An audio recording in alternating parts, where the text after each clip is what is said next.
our weekly AI watch, Google versus ChatGPT. I think, Mr. Benja, we are leaving the streaming wars and we are now entering a new campaign called the AI Wars. You ready Are to you get saying into it? are you saying skirmishes are broken out on the southeastern front of the AI landscape? Bang, bang, The large language model known as what everybody's saying on the internet. bang, bang. Pat, pat. Yeah, man. I mean, we can go in detail, but we may keep this high levels for now. Maybe we'll do a whole pod just on the layers of what's going on with AI. I do some content on there. I know you do some content on there. I mean, it's affected every industry now.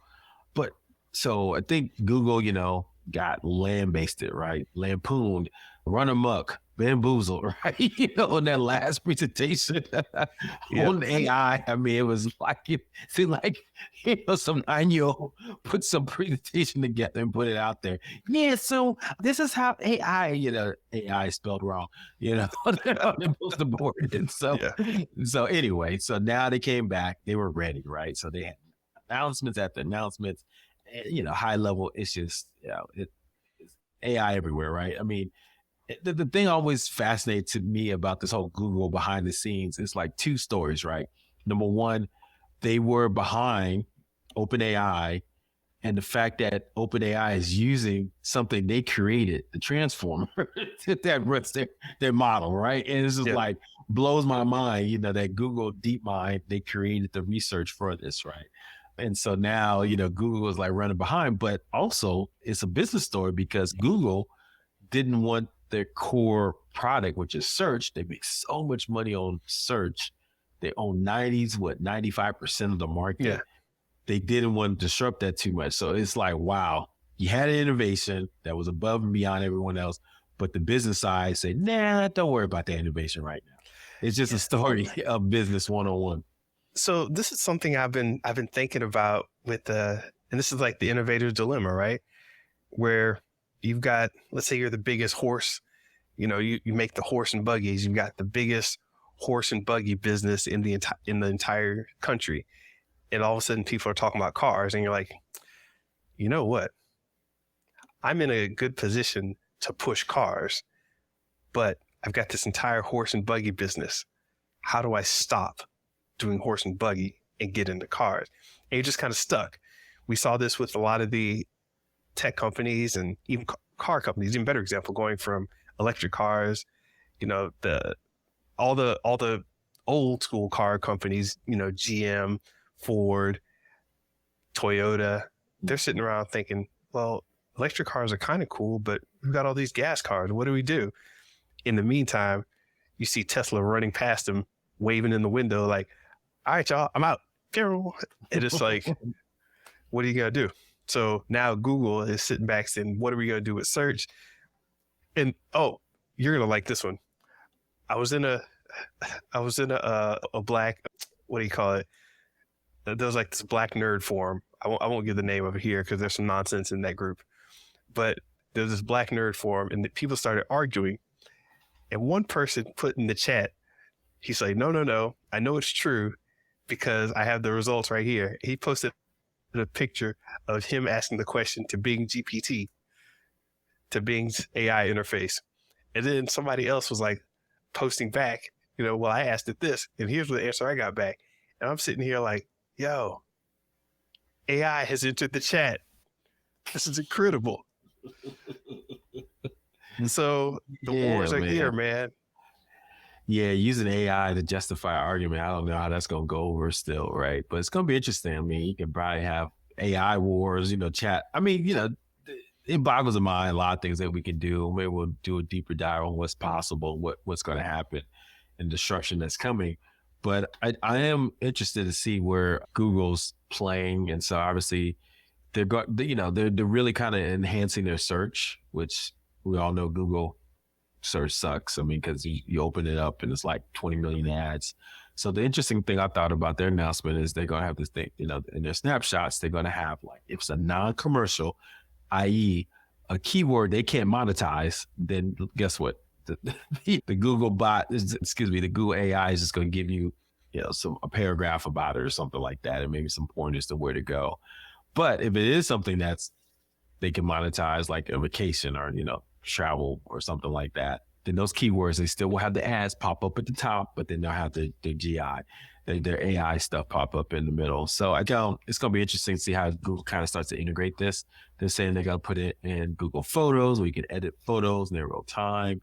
They're going to put it in the Android system, so you can do everything. And then Bard, right, which it was the tool, that's their AI, Bard. It's going to be everywhere. So it can, make the call for different languages and inside Google, email, Gmail, and all that kind of stuff. So yeah, we'll see. So I think they've already screwed up search. I think unless I think Bing's got it in terms of search. I actually, if you were to ask me who's going to win, I'm saying like Bing is just doing things that I didn't expect.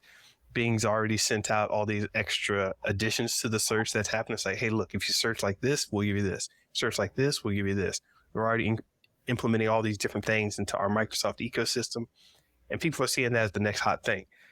On the other hand, Google has the new Gmail thing. I'm glad you mentioned that, because now they're integrating their AI technology into Gmail and their mail system, where it's like, hey, send an email to such and such that says this. And it basically goes through your emails, kind of figures out how you've been talking, and puts out another email or respond to this guy saying this. Hey, Google, hey, Gmail, can you tell me, have I gotten the email from such and such in the past week? And that's an interesting communication device. Now, another hesitation I have with Google is Google's known to screw stuff up. People love to kiss Google's booty, but I am not that guy. That's clearly why. Hold on. I got to call Cap on this one. Wait a minute. So Microsoft doesn't screw things up? And Bing? Oh, I didn't say they didn't. Microsoft screwing up all over the place. Dog, I had a Zune. I know how Microsoft used to screw up. I was like, you kidding me? You built this? But people act like Google doesn't screw up.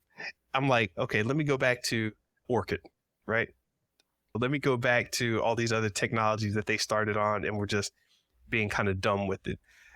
Way ahead of their time. People talk about how much Zuckerberg spent on the metaverse. They never talk about how much they spent on Google Glass and really never did anything proper with it. There was Orchid. They had the first notes platform, Google Notes, where you could just go in there and write notes, and everybody else was like, what was their failed social media experiment? What was that called? Google what? Circle. Yep. Yeah. So anyway, yeah, you're right.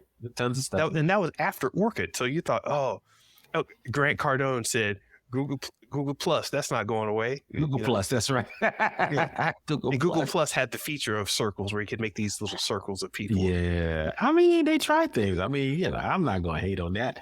I mean, even said in the article, I think they said they had something like 15 products had over 500 million users, and 5, had over 1 billion, which is... and they'll drop those users like a rock. Oh man, look at you, man. And we rely on the algorithm for people to find us. So for marketing. So don't you be talking bad about the algorithm. Talk bad about Google Bard, more like Google Barf. Get out of here with that. Well, let me ask you a question. So, you put on here the different players, Amazon, Apple, Twitter. One thing I do want to say, I read some articles recently that open source is starting to get a little dander up, right? I think these models, once they kind of release into wild, they can kind of be recreated pretty quickly. And so, yes. And then, that's the thing that's interesting, because yes, I think what happened to OpenAI, they released, the 3 version, and it was almost like magic when people play with it. And they already had like 4 along the way. So they probably just like, hey, let's push to get 4 out. And then, try to keep momentum going. That's why they got so much money raised. But I don't know if there's that going to be that much different in the models. What do you think on that, Mr. Benja? No, I mean, think about photo processing applications. Everybody only talks about 1 or 2, Photoshop and maybe Affinity, or maybe, Corel Painter or something if you're trying to do painterly looking things, or Corel Draw if you're trying to do serious illustration and, you don't want to use Illustrator for some reason. So you're not going to get more than 5 mentioned by anybody, right? Mm-hmm. But there are hundreds of them, and they all have different purposes. And you're going to start using them for all these different reasons. So, yeah, once the technology, and the technology itself isn't that hard. Mm-hmm. It's the access to the systems and the processing that's the hard part. Yeah, it's gonna be expensive. So if I can outsource the systems, the computing power, the processing, the data storage, if I can outsource that to an AWS, to a Google language model service, to a Apple cloud service, or China comes in and they're like, yeah, we're just going to steal everyone's data. It's going to be the CCP, the big Chinese communist, we have all your data service. And we'll use it against you. Yes. With impetus, Yeah, exactly. It's just like once somebody has the processing, the storage, and all that business, the bandwidth and all that, yeah, the actual technology to sort through that data, that tech isn't that comparatively hard to comprehend, hard to get to, hard to actually make. So that's where the problems lie right now. And yeah, are we going to get to see a lot of different flavors of this? Sure. And that's what's happening right now. As you're seeing Google starting to apply it to Gmail, starting to apply it to, different ways of constructing or storing data. Amazon has been using AI for a while to reconfigure their distribution and their logistics in terms of the way they set up warehouses and things.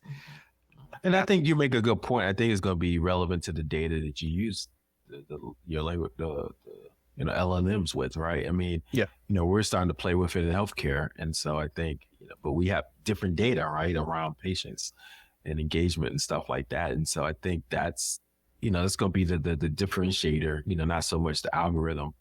So yeah, man, I think there's going to be some interesting things as we kind of suss this out. So maybe Mr. Benja will do a whole pod on just AI. I'm sure we can both talk for an hour on it. Oh, yeah. No doubt. Break it up in 5 little mini chapters and go to business. Yeah, let's do that. So and then we'll get some good content out of that. So if you guys want to hear us talk about AI for a whole pod, give us a comment.